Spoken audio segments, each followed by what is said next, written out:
Hello friends, कैसे हैं आप सब। आई होप आप सब अच्छे होंगे और आपकी पढ़ाई अच्छे से चल रही होगी। फ्रेंड्स, आज के वीडियो में हम देखने वाले हैं यूपी ट्रिपल एस सी पेट में यूपी ट्रिपल एस सी आयोग के द्वारा जो पूछे गए इतिहास के प्रश्न हैं उसको देख रहे हैं। तो आइए स्टार्ट करते हैं। देखिए, इसके पहले के क्वेश्चंस को हम देख चुके हैं अपने लास्ट वीडियोस में। आप उन क्वेश्चंस को देखिएगा, पहले जो प्रीवियस चैप्टर्स हैं उनको अच्छे से पढ़ लीजिएगा, फिर इस चैप्टर को देखिएगा, इस वीडियो को। ठीक, तो हम देखते हैं राजपूत काल। देखिए, क्वेश्चन नंबर 1 में कह रहा है 12वीं शताब्दी के आरंभ में किस दिल्ली पर किसका शासन था। तोमर वंश का, सैयद वंश का, खिलजी वंश का या तुगलक वंश का। तो यहाँ पर देखिए, 12वीं शताब्दी के आरंभ में दिल्ली पर जो तोमर वंश का शासनकाल था, अनंगपाल दिल्ली के तोमर वंश के संस्थापक थे। तो राइट आंसर यहाँ पर क्या हो जाएगा, ए यहाँ पर राइट आंसर हो जाएगा। अब देखते हैं हम नेक्स्ट क्वेश्चन। देखिए, क्वेश्चन नंबर 47 में कह रहा है जयचंद के विश्वासघात के कारण पृथ्वीराज चौहान की पराजय हुई। कालांतर में जयचंद कहाँ और कब मारा गया था। ठीक है, तो चंदावर का युद्ध जो 1994 ईस्वी में मोहम्मद गौरी और कन्नौज के राजा जयचंद के बीच लड़ा गया था, जिसमें जयचंद की हार हुई थी और वह मारा गया था। यानी वो किस में मारा गया था, चंदावर के युद्ध में, जो कन्नौज में हुआ था 1194 ईस्वी में। ठीक है, तो यहाँ पर राइट आंसर क्या हो जाएगा, देखिए यहाँ पर सी राइट आंसर इसका हो जाएगा। ठीक, अब देखते हैं हम क्वेश्चन नंबर 48। इसमें कह रहा है निम्न में से कौन से वंश ने भारत के दक्षिण भाग पर शासन नहीं किया। चेर, राजपूत, पांड्य, चोल। तो यहाँ पर देखिए इसका एक्सप्लेनेशन देखिए, कह रहा है राजपूत वंश ने भारत के दक्षिण भाग पर शासन नहीं किया। मतलब यहाँ पर राइट आंसर तो राजपूत हो जाएगा। 7वीं से 12वीं शताब्दी ईस्वी तक तक का काल जो है राजपूत काल कहलाता है। इस काल के महत्वपूर्ण राजपूत वंशों में राष्ट्रकूट वंश, चालुक्य वंश, चौहान वंश, चंदेल, परमार, प्रतिहार, गहडवाल वंश आदि आते हैं। राजपूत वंश ने भारत के उत्तर भाग पर शासन किया, जैसे दिल्ली, राजस्थान, पंजाब, मध्य प्रदेश इत्यादि। तो यहाँ पर देखिए, जो राजपूत वंश है उसने भारत के दक्षिण भाग पर शासन नहीं किया, यानी राइट आंसर यहाँ पर सी हो जाएगा। अब देखते हैं हम नेक्स्ट क्वेश्चन। कह रहा है पाल साम्राज्य भारत के किस हिस्से से संबंधित हैं। तो पश्चिमी, दक्षिणी, पूर्वी, उत्तरी। तो पाल साम्राज्य का विस्तार भारत के पूर्वी हिस्से में था। तो राइट आंसर तो बी हो जाएगा। पाल साम्राज्य मध्यकालीन भारत का एक महत्वपूर्ण राजवंश था, जो 750 से 1161 ईस्वी तक चला। इस साम्राज्य की स्थापना गोपाल ने की थी। इस वंश की राजधानी मुंगेर थी। पाल वंश का सबसे महान शासक जो था धर्मपाल था, जिसने विक्रमशिला विश्वविद्यालय की स्थापना करी थी। तो राइट आंसर यहाँ पर बी हो जाएगा। अब देखते हैं हम नेक्स्ट क्वेश्चन। कह रहा है पाल वंश का पहला शासक कौन सा था। देवपाल, गोपाल, रामपाल, महीपाल। तो यहाँ पर देखिए, पाल वंश का संस्थापक गोपाल था। वह एक योग्य एवं कुशल शासक था। गोपाल ने 750 से 770 ईस्वी तक शासन किया। वह बौद्ध मतानुयायी था और नालंदा में उसे एक विहार का निर्माण करवाया था उसने।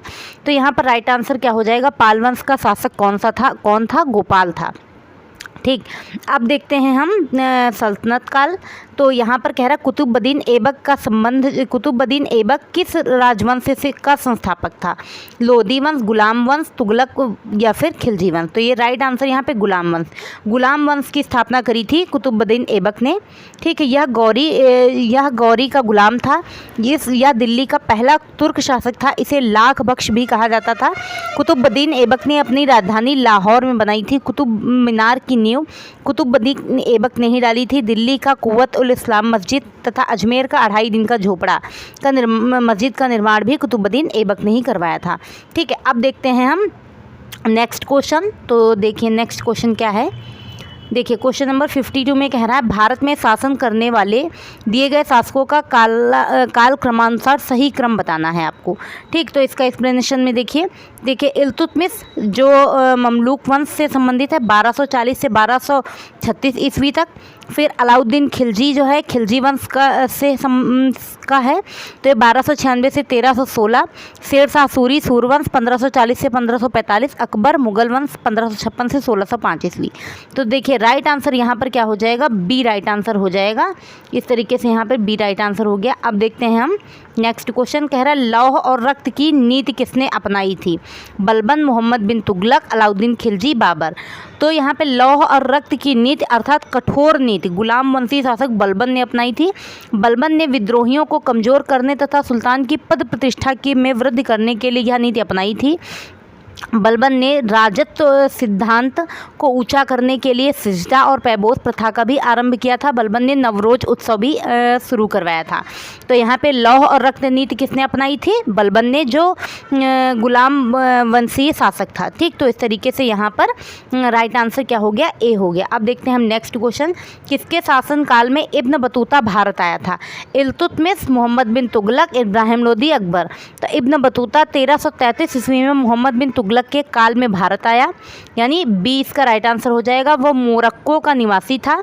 इसका मूल नाम शेख फतह अबू अब्दुल्ला या अब्दुल्ला मोहम्मद बिन बतूता था। मोहम्मद तुगलक ने इसे दिल्ली का काजी नियुक्त किया। 1342 ईस्वी में मोहम्मद तुगलक अपना राजदूत बनाकर चीन भेजा। इसने अपना यात्रा वृत्तांत जो है रहला में लिपिबद्ध किया है। तो राइट आंसर यहाँ पर क्या हो जाएगा? बी हो जाएगा। अब देखते हैं क्वेश्चन नंबर 55। इसमें कह रहा भारत पर तैमूर ने किस वर्ष आक्रमण किया था? 1294, 1213, 1117, 1398। तो तुगलक वंश के अंतिम शासक नासिरुद्दीन महमूद जो 1394 से 1412 ईस्वी के शासनकाल में 1398 ईस्वी में मंगोल आक्रमणकारी तैमूर ने भारत पर आक्रमण किया था, यानी राइट आंसर यहाँ पर डी हो जाएगा। अब देखते हैं हम क्वेश्चन नंबर 56। कह रहा है किस शासक ने भारत में तुगलक वंश की नींव रखी थी? फिरोज शाह तुगलक, अलाउद्दीन सिकंदर शाह, गयासुद्दीन तुगलक, मोहम्मद बिन तुगलक। तो गयासुद्दीन तुगलक ने भारत में तुगलक वंश की नींव रखी थी, बी राइट आंसर हो जाएगा।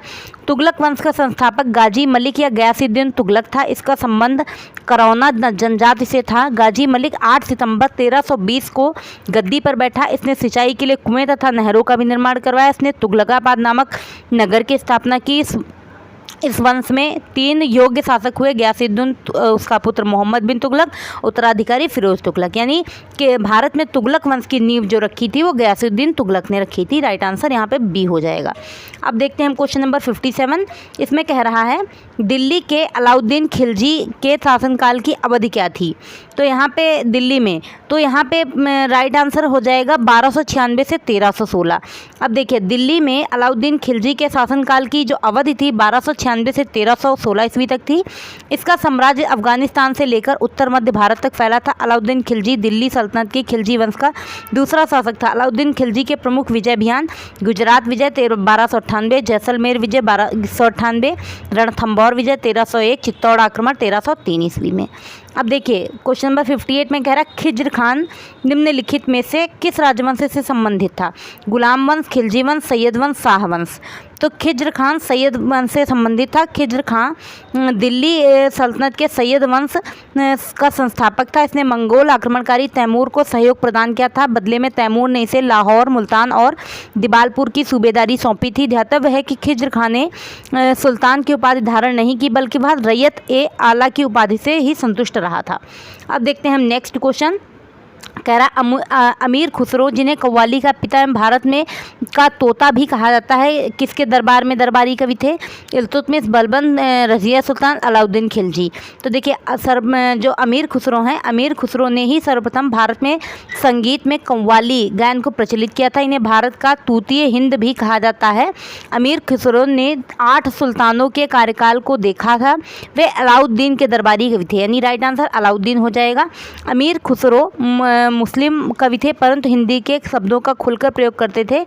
इन्होंने हिंदी, हिंदवी, फारसी को एक साथ किया और खड़ी बोली को जन्म दिया। इन्होंने काव्यात्मक शैलियों में हिंदी का प्रयोग किया और फारसी की एक नई शैली की रचना की, जो सबक हिंदी अर्थात हिंदुस्तानी शैली के नाम से प्रसिद्ध है। इन्हें तुर्क-अल्लाह जैसी उपाधि दी गई। तो राइट आंसर क्या हो जाएगा? अमीर खुसरो, जो जिन्हें कव्वाली का पिता एवं भारत का तूतीय हिंद भी कहा जाता है, किसके दरबार में दरबारी कवि थे? अलाउद्दीन खिलजी के। राइट आंसर यहाँ पर हो जाएगा डी। अब देखते हैं हम नेक्स्ट क्वेश्चन।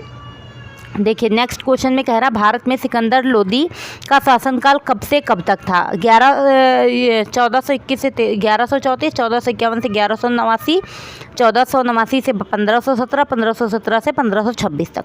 तो राइट आंसर तो सी हो जाएगा, 1489 से 1517। अब देखिए यहाँ पर सिकंदर लोदी जो जिनका शासनकाल 1489 से 1500 ईस्वी तक बहलोल लोदी का पुत्र एवं उत्तराधिकारी था। इसका मूल नाम निजाम खां और यह 17 जुलाई 1489 को सुल्तान सिकंदर शाह की उपाधि से दिल्ली के सिंहासन पर बैठा। वह स्वर्णकार हिंदू माँ की संतान था। धार्मिक दृष्टि से सिकंदर लोधी असहिष्णु था। गले की बीमारी के कारण 21 नवंबर 1517 को इसकी मृत्यु हो गई थी। तो राइट आंसर यहाँ पर देखिए क्या हो गया है, सी राइट आंसर हो गया है। अब देखते हैं हम नेक्स्ट क्वेश्चन। देखिए नेक्स्ट क्वेश्चन में कह रहा है अलाउद्दीन खिलजी द्वारा बनवाया गया प्रसिद्ध अलाई दरवाज़ा कहाँ पर है। तो अलाई दरवाज़ा तो कहाँ पर है, नई दिल्ली में है। इस्लामी वास्तुकला का रत्न कहा जाने वाला अलाई दरवाज़ा नई दिल्ली के सबसे पुराने स्थापत्यों में से एक है। इसका निर्माण खिलजी वंश के दूसरे शासक अलाउद्दीन खिलजी द्वारा 1311 ईस्वी में करवाया गया था। अब देखिए नेक्स्ट क्वेश्चन है, दिल्ली में कुतुब मीनार दुनिया का सबसे ऊंचा ईंट का बना मीनार है। इनमें से कौन से राजा ने इसका निर्माण में योगदान नहीं दिया है। फिरोज शाह तुगलक, अलाउद्दीन खिलजी, कुतुबुद्दीन ऐबक, इल्तुतमिश। तो यहाँ पे सी राइट आंसर हो जाएगा अलाउद्दीन खिलजी। देखिए कुतुब मीनार ईंट से निर्मित ऊंची मीनार है। इसका निर्माण कुतुबुद्दीन ऐबक ने दक्षिणी दिल्ली में कराया था। इसकी मूल योजना इस्लामी है। प्रारंभ में इसका प्रयोग अजान के लिए किया जाता था, परंतु बाद में इसे कीर्ति स्तंभ के रूप में माना गया। ऐबक ने कुतुब मीनार की 1 मंजिल का निर्माण करवाया था। इल्तुतमिश ने इसमें 3 और मंजिल का निर्माण कराया। फिरोज शाह तुगलक ने इसके आकाशीय बिजली गिर जाने से इसकी 4थी मंजिल नष्ट हो गई थी। परिणामस्वरूप फिरोज शाह तुगलक ने 2 छोटी मंजिल का निर्माण करा के कुतुब मीनार को 5 मंजिला बना दिया था। तो इस तरीके से यहाँ पर राइट आंसर अलाउद्दीन खिलजी ने इसमें निर्माण में योगदान नहीं दिया था, बाकी तीनों ने दिया था। अब देखिए नेक्स्ट क्वेश्चन 63 कह रहा है तारीख फिरोज शाही के लेखक कौन है। जियाउद्दीन बर्नी, इशामी या फिर हसन निज़ामी, इब्न बतूता। तो यहाँ पे जियाउद्दीन बर्नी है तारीख फिरोज शाही के लेखक। जियाउद्दीन बर्नी का एक इतिहासकार था। इसने अपनी पुस्तक में अलाउद्दीन खिलजी, मोहम्मद बिन तुगलक और फिरोज शाह तुगलक के शासनकाल का जिक्र किया है। इसकी प्रसिद्ध कृति तारीख फिरोज शाही है, जिसमें अलाउद्दीन खिलजी की आर्थिक नीति की व्यापक जानकारी मिलती है। अब देखिए नेक्स्ट क्वेश्चन क्या कह रहा है, निम्नलिखित में से कौन सा दिल्ली के सल्तनत के इतिहास का लेखक नहीं था। अब्बास खां शेरवानी, जियाउद्दीन बर्नी, अमीर खुसरो, मिन्हत उस सिराज। तो यहाँ पर देखिए अब्बास खां शेरवानी जो है दिल्ली सल्तनत के इतिहास का लेखक नहीं था। तो देखिए अब राइट आंसर यहाँ पे एक्सप्लेनेशन भी देख लीजिए। अमीर खुसरो सल्तनत काल के थे। इन्होंने किराना उस सादेन, मिफ्ताह उल फुतूह, खजाइनुल फुतूह, आशिका नूर ए सिपहर, तुगलकनामा, एजाज खुसरवी की रचना की है। मिशन उस सिराज ने सल्तनत काल में फ़ारसी भाषा में तबकात ए नासिरी लिखी।